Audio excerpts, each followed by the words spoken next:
What's up, everybody? Today we are going to be doing a Lego block cake because everybody loves Lego. And not only that, but we are going to be putting a really special surprise inside the cake for the new Lego Batman movie. I'm hoping that if we make this cool enough, Lego Batman might actually show up at the end and help us cut into it.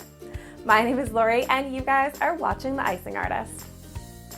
Okay, first things first, we need to make that bat symbol, and I'm going to do that out of chocolate cake that I've added a bit of black food coloring into it just to darken it up a bit. And once that was completely cooled, I cut out about 8 bat symbols. Now, I personally made my own bat symbol cookie cutter because I didn't have time to go buy one and order it and have it shipped. Don't do that, guys. It took forever. It took me like 3 hours to make this stupid thing. Plan ahead. Order online. It'll be a lot better. I'll leave links down below where you guys can find one. Helpful hint, if you guys put this cake in the freezer for half an hour once completely cool, it will harden up slightly and make it so much easier to cut out those bat symbols. When you're pushing the cake out of the cookie cutter, you guys can also use like a paintbrush and help push it down on those little delicate edges so we don't break off like Bat's little ears, because we break off Batman's little bat ears, you know, he's just gonna look like an ordinary bat. Now for the rest of the Lego block. For this, I'm gonna make my thick vanilla cake batter. Don't use the thin one. I will leave a link down below which one to use. I tried using the thin vanilla cake batter. If you guys have a watery batter, it puffed up. I tried this, it failed really miserably. So just follow the instructions. Use the thick one. I dyed my vanilla cake batter a bright yellow for, you know, yellow and black. That's kind of Batman's colors. Using a loaf pan, I put a little bit of cake batter in the bottom of my pan. I then stacked 2 bat symbols together, kind of on top of each other, and then flip them over. And this is so when we flip the cake out of the cake pan, it'll be right side up. So for now, our bat is just gonna be like hanging upside down, which again seems kind of fitting, right? Because like bats hang upside down from the ceiling. I'm pretty sure that's true. Kevin, is that true? Yep.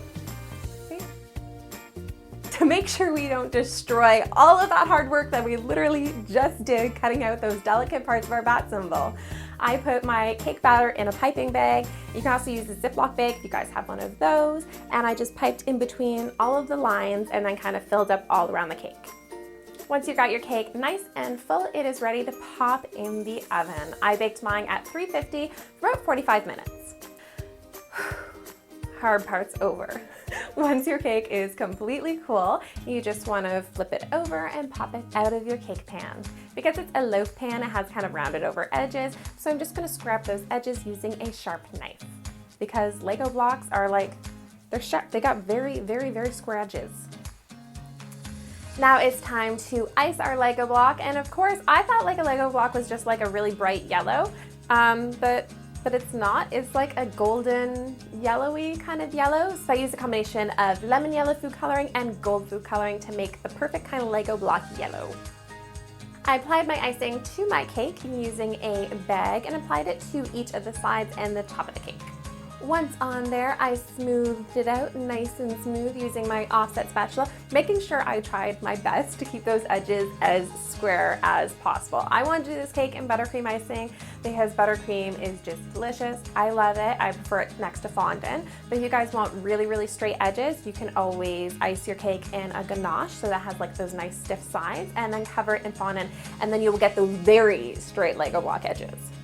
Once the icing is on the cake, you're ready to smooth it out. And I do that using a piece of paper towel. I find this the easiest, quickest, nicest way to smooth out a cake.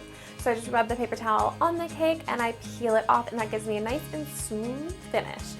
You guys can also use a piece of parchment paper or another method of smoothing out, whatever you guys like. Just make sure you're getting those nice and square edges as best as you can going around the cake. And of course, if you guys are here for the first time, well, hey, I'm Lori, this is The Icing Artist, and you guys want to hit that subscribe button so you guys don't miss the next time I upload a video. So I come back here every week. Now it's time to make our Lego nubs. I'm not sure if that's a technical term, but that's what we're gonna call it. We're gonna call them Lego nubs. But if you guys have another word for them, leave a note for that in the comment section below. I matched the same color of fondant to my icing, rolled my fondant out nice and thick, and then used a circle cutter to cut out the Lego nubs. I brushed on a little bit of gel paste and then rubbed my piece of paper towel over top and peeled that off. And that's just so it has the kind of same sheen and texture as my fondant does. As my buttercream does, because it is fondant. Got those mixed up. Stuck those on my Lego block using some gel paste. I'm loving the way this cake turned out. I think the Lego block looks really cool, but I can't wait to cut into it and see how that bat symbol looks. Batman? I can't believe you made it here! Batman, come out here. Help me cut this cake. Oh, well, where's the cake? Batman, this is the cake. That is not just a massive Lego block. This is cake. Just wait till you see what is inside this. Let me cut this bad boy. Okay, just hurry this up. I've got lots of... Whoa! Whoa! That's awesome! Thank you, Batman. I made it myself. And it's chocolate. I'm seriously so happy with the way this cake turned out. I think it looks awesome, but I'm ready to dig in. Make sure I get a little bit of that delicious chocolate in there.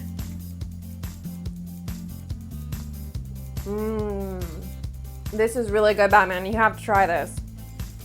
That's good BATCAKE. Thank you so much, Batman, for joining me. This was so much fun. And thank you so much to everybody for watching today. If you guys really like this video, don't forget to give it a thumbs up and subscribe down below if you guys haven't already. You guys can also subscribe to my channel by clicking this floating head that's over here, and you can check out some more of my videos. I will leave more of them over here. Don't forget to tune in back here again next week because we will be making something else into cake. Bye, guys.